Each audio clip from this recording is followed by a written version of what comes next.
Oke, halo, selamat siang. Kita ketemu lagi di Alkitab dalam berita. Kita mau ingat, kita mau melihat kebenaran firman Tuhan melalui berita-berita yang ada di sekitar kita.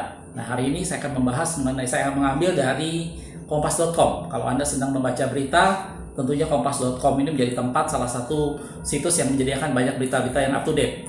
Dan hari ini kita akan lihat mengenai ulang tahun ke-25 kompas.com, gitu ya. Di sini tagline-nya adalah melihat harapan. Ini hari Senin 14 September hari ini ya, jam 7.59 WIB. Ini ada tulisan dari Wisnu Nugroho, pimpinan redaksi kompas.com. Berpegang pada harapan tidak selalu membawa kemenangan. Kerap kali kita dikecewakan dan merasa kalah terhempaskan. Namun melihat dan menanam harapan adalah ungkapan syukur hari ini yang membuat kita tidak terlekat di masa lalu, tidak meloncat ke masa depan.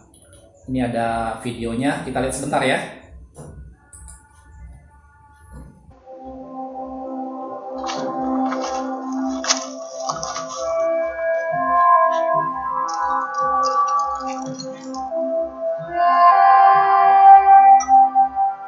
Berpegang pada harapan tidak selalu membawa kemenangan.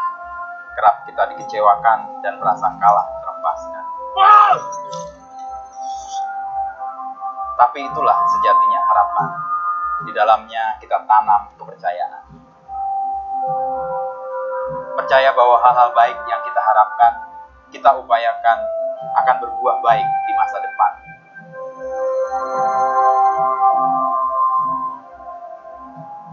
Mungkin bukan kita yang menang, namun bersama harapan yang kita genggam, kita memiliki kekuatan.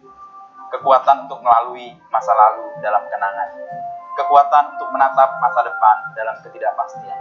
Dan terutama, kekuatan untuk menatap masa sekarang. Karena kepercayaan yang kita letakkan dalam harapan, kita bisa tenang.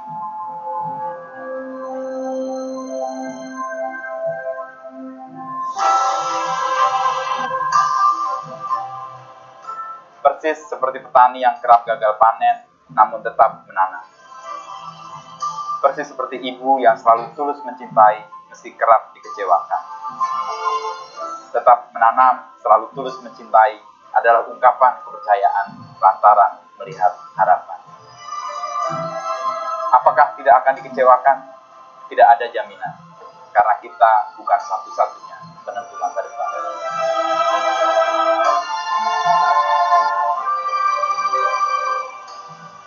Melihat dan menanam harapan adalah ungkapan syukur hari ini yang membuat kita tidak terlekat di masa lalu, tidak meloncat ke masa depan.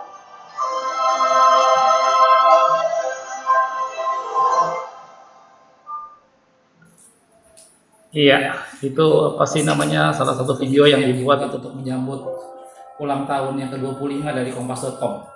Waktu saya lihat video ini, saya tidak akan membahas lebih banyak mengenai kompas.com karena saya yakin kalau kita semua, tadi sudah bilang, kita semua penyuka berita yang sering membaca berita up to date, tentunya kompas.com sesuatu yang tidak asing.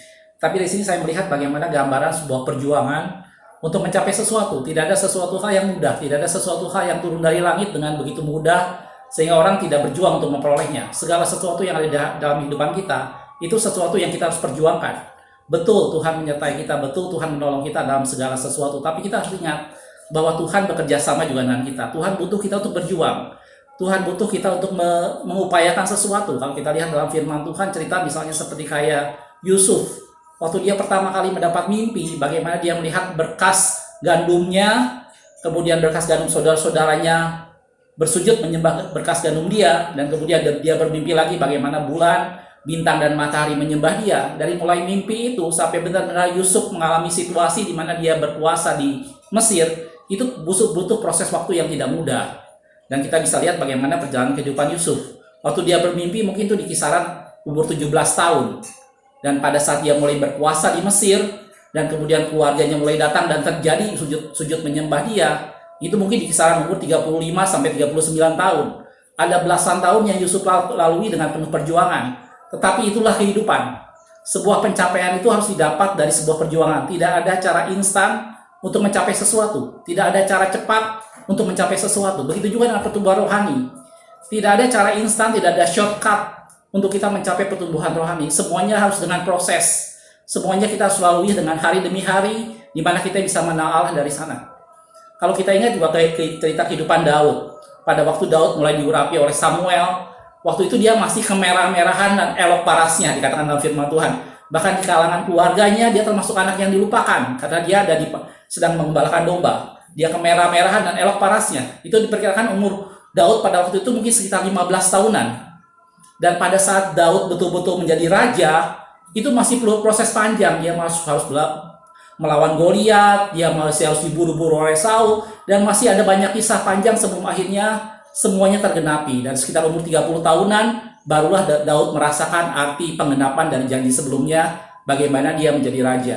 Semuanya butuh proses, semuanya butuh perjuangan.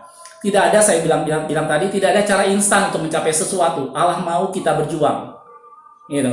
Satu ayat dalam firman Tuhan, di dalam Amsal, dikatakan seperti ini. Amsal 20 ayat 21. Milik yang diperoleh dengan cepat pada mulanya, akhirnya tidak diberkati.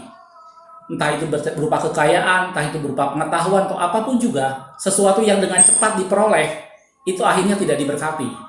Allah mau ada proses, Allah mau ada pembelajaran di sana. Justru pada proses itulah di mana kita didewasakan. Pada proses itulah di mana kita dimatangkan. Tidak ada cara instan, tidak ada aktivitas atau kegiatan tertentu atau wadah tertentu yang bisa membuat kita dengan cepat mencapai sesuatu, tidak. Semuanya butuh perjuangan, semuanya butuh kerja keras. Kalau kita lihat dalam kehidupan sehari-hari juga seperti itu. Tidak ada orang yang misalnya dalam studi, tidak ada yang berpikir, oh saya malam ini belajar dan besok saya akan menguasai semuanya, atau saya akan kebut semalam untuk ulangan besok. Tidak bisa. Kalaupun itu kita lakukan, maka dengan cepat itu akan hilang juga. Itu juga mungkin kalau kita berpikir tentang aktivitas fisik, kita olahraga. Semua orang tahu bahwa olahraga itu bermanfaat. Semua orang tahu bahwa olahraga itu menyehatkan. Tetapi kita tidak bisa berpikir saya mau melakukan olahraga dan kemudian otomatis berapa lama kemudian saya sehat. Tidak. Semuanya harus dilakukan dengan rutin, semuanya harus dilakukan dengan teratur, dan butuh konsistensi di sana, butuh perjuangan di sana untuk mencapai sesuatu. Dan itulah kehidupan. Tidak ada perjuangan, tidak ada keberhasilan apapun juga tanpa perjuangan. Jangan mudah menyerah, jangan menginginkan sesuatu dengan mudah dan cepat. Justru Tuhan mengajar kita untuk bertahan. Tuhan mengajar kita untuk bertekun mencapai sesuatu. Dan saya melihat Kompas ini menjadi satu contoh yang baik dengan proses panjang. Akhirnya walaupun dia kemarin baru ditinggal oleh pendirinya ya, Jakub Utama yang kemudian baru berpulang, tapi mereka menatap harapan ke depan, mereka optimis melihat ke depan. Dan kita anak-anak Tuhan tidak boleh kehilangan semangat. Dengan pandemi seperti itu atau kondisi apapun yang kita anggap tidak mudah, kita tidak boleh kehilangan semangat. Proses berjuang ini, proses ini adalah membentuk kita semakin dewasa, membentuk kita semakin mengenal Tuhan. Dan dari sanalah kita akan melihat kemuliaan Tuhan. Makasih sudah menonton, kita ketemu di video berita berikutnya. Aku melihat, aku memandang, aku memperhatikan, dan menarik satu pelajaran di dalamnya. Tuhan Yesus berkati.